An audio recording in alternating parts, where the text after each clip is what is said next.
here's our schedule for today, Monday, March 23rd, 2020. We're going to continue in our independent study packet. We're going to do some reading. We're reading 2 articles, How Things Move and Go Ask the Judge. And in language today, we are going to be working on proper nouns. Social studies, we'll be reading about immigrant families. Math, we're going back to arrays. Science, what is friction?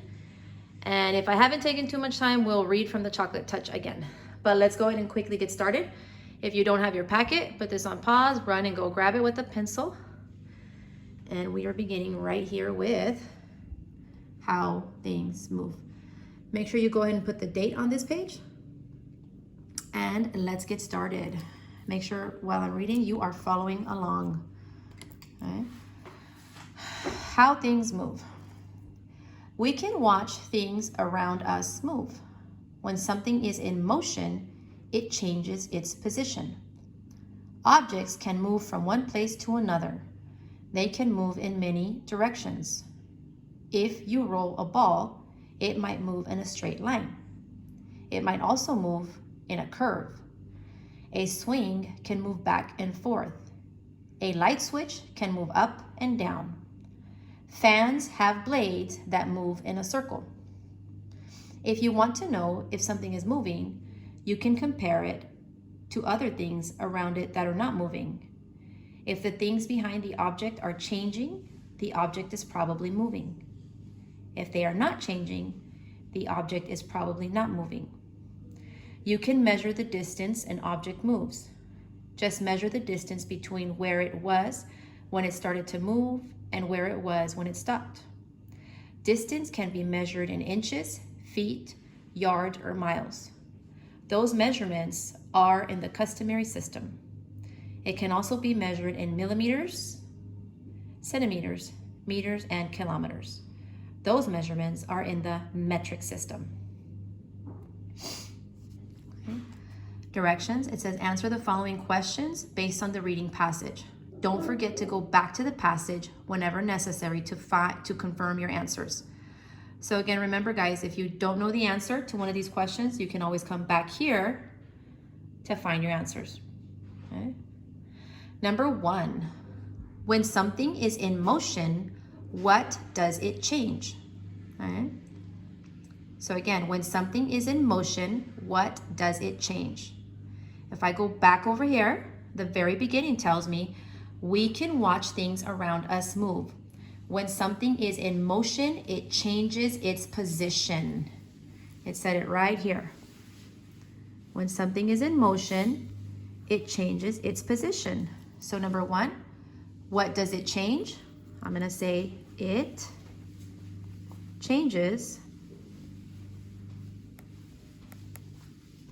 its position. Okay. Number 2, how does a swing move? They're asking me how a swing moves. If I go back over here to paragraph 1, it did tell me how a swing moves, and it says it right here. A swing can move back and forth. I'm going to underline that. And that's my answer. Right here, how does a swing move? It can move back and forth.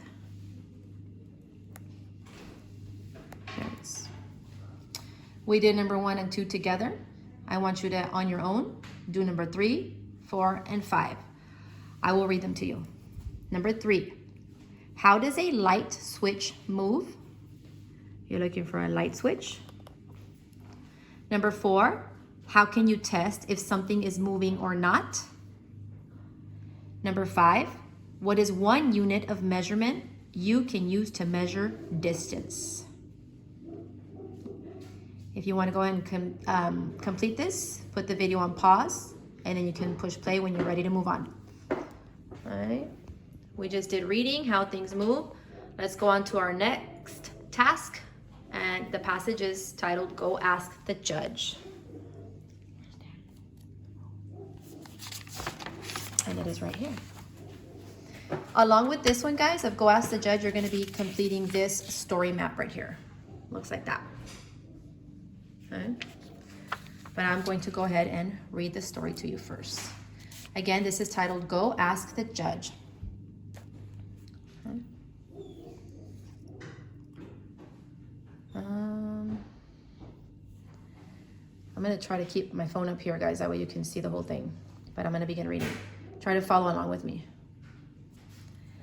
Mr. Dash and Mr. Twitch had a problem. A big tree in between their house was sick. It must be chopped down, they both said. But this was another problem. That's because Mr. Dash said the tree was in Mr. Twitch's yard. Mr. Twitch said the tree was on Mr. Dash's yard. What can we do? Asked Mr. Dash. We can go ask a judge, said Mr. Twitch. A judge can fix this problem. He can tell us who has to chop down the tree. So that's what they did. Judge Phil sat behind a big desk called the bench. The men told him their problem. I wish all problems were this simple, said the judge. Your neighbors, act like it. Cut down that tree together. When? Asked Mr. Dash and Mr. Twitch. As fast as you can, said the judge. Now go. And that's just what they did. I like this story. And there's Mr. Twitch and Mr. Dash working together to cut down that tree. All right. If we look over here at our story mapping, okay, first thing that they want us to discuss here, guys, is the theme. If I go back to the story, the theme, what was this story trying to teach us, or what do we think this was about? Okay. I like how the judge over here, he said, your neighbors, act like it, and cut down that tree together. So the theme could be here to work together to get something done. All right, so I'm going to write that down. Work together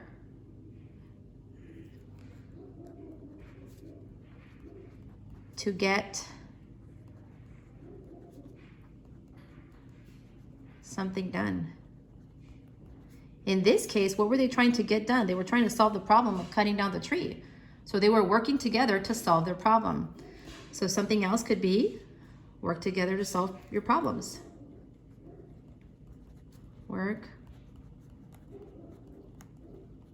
together to solve a problem.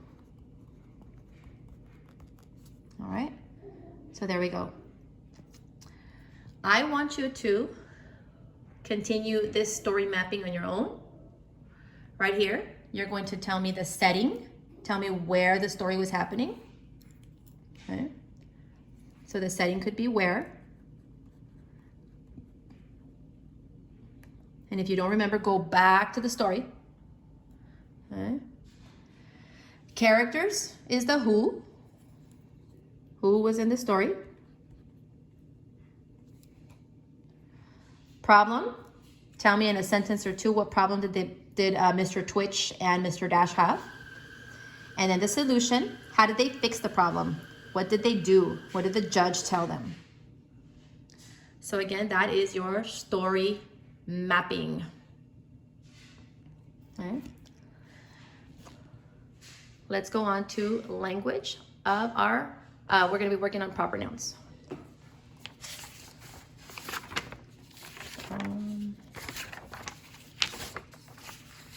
Turn this guys apart, sorry. Here we go. And here they're calling it proper names and capital letters, people and places, but we have practiced them as our proper nouns. And remember that a proper noun is the name of a person, the name of a place, or the name of a thing. We have practiced these before, guys, so this is a review. Go and put the date, and I'll read the directions to you. It says, the names of people and places are called proper names. In fact, I'm going to cross out names and put nouns. Proper names or nouns start with capital letters. Here are the names of people. We have Bill Smith, Norma Garza, and again, those are their names, so you capitalize the first name and the last name.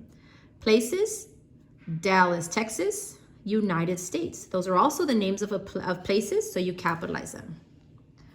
The directions here say this. Below are proper names that need their capital letters. Rewrite each one so it is correct. We'll do a couple of them together, and then I'll give you some time to complete these on your own. Number 1 says Mary. Mary is the name of somebody's name. So do we have to capitalize it? Yes, you do. So let's write it correctly right here. Capital M-A-R-Y. Mary. Number 2 says England. England is the name of a place. Is it a proper noun? Yes, it is. So what should we do? We capitalize it. England. Capital E-N-G-L-A-N-D.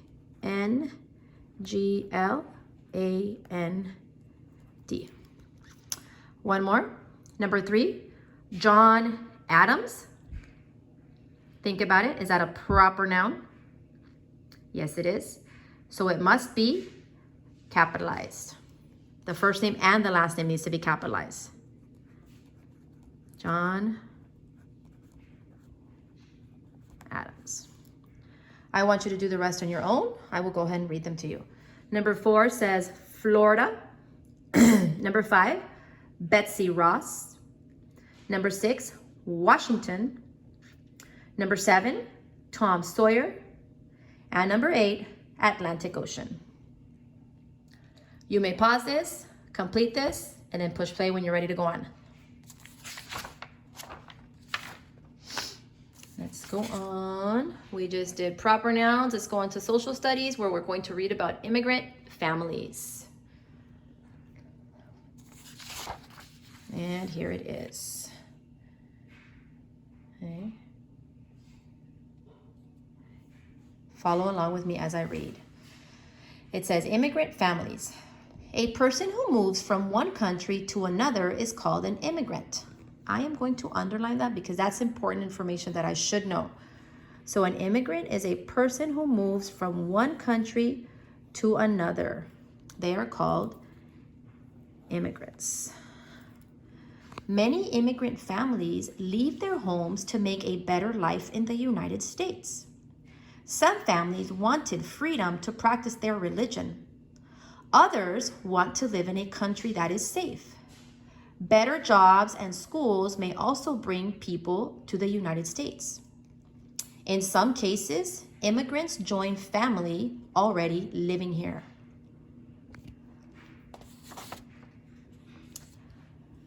When they arrive, many immigrants want to become United States citizens. A citizen is a person who belongs to a country. I'm also going to underline that. A citizen is a person who belongs to a country. Citizens have the right to live, work, and vote here. Immigrants can take a citizenship test. Then they take part in a ceremony to become new citizens. Boys and girls, a lot of us have families that are immigrant families. I know my family, both my mom and my dad, when they were young, they moved to the United States for work to have a better life here. They moved over from Mexico, like a lot of us have families. A lot of you guys right now have families that might be immigrants as well. Right? Just like it says here, it's a person who moved from one country to another. They moved over here to the United States to work and maybe to have a better life. Number 2, it says, circle reasons families from other countries move to the United States. What are some reasons that some families have moved here from another country? If I go back over here